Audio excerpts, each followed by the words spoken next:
Humble service is the only kind of service that connects us to Jesus. The only kind that leads to salvation.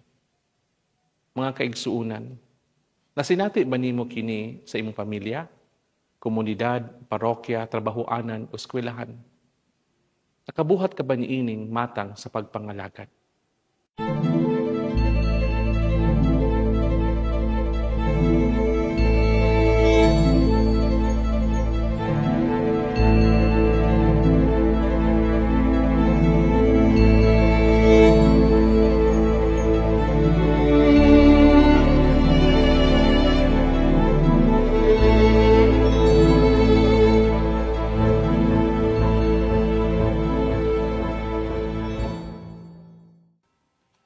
Bulahang adlaw kaninyong tanan. Kini si Father Sherwin Leo Ferrater, kasamtangang Principal ug Treasurer sa Academia de San Isidro Labrador, Talamban, Cebu City. Kuyugi ako ninyo nining panaw karong Semana Santa 2025. Aniya nakita karon sa Huwebes Santo. Si Jesus nga magtutudlo, mihuga sa tiil sa iyang mga tinun-an. Ning maong eksena, makapatandog kaayo ang gibuhat ni Jesus. Gihukas niya ang iyang sapaw, nagbakos siya og tualya diha sa iyang paghugas sa inang mga tiil. The Lord, kneeling at the feet of His disciples, set aside His garment of protection and put on the towel of service. Nagpakita si Jesus kanila og konkretong ehemplo kung unsa gayud ang pagpaubos. Pinasikad sa iyang gugma ang hiyas sa kamapaubsanon na himong kusog kadasig sa pagpangalagad.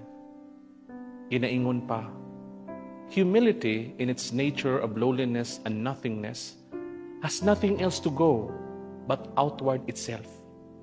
The one who aspires to serve must begin with being the lowest, and the thrust is centered to go forward. Such is love that culminates in the cross. It finds its fulfillment because it is done for someone other than oneself.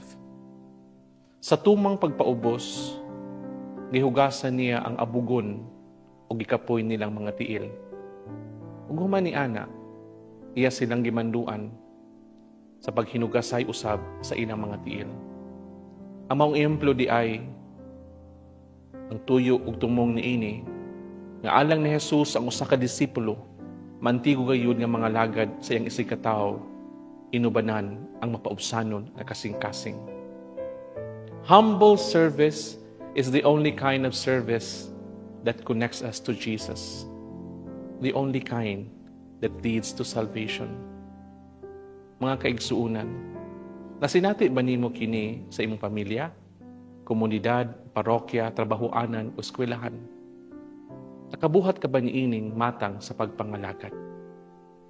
Dako ka ng hagit, alang ka nato, dinhi sa atong pilgrimage of hope. Amen.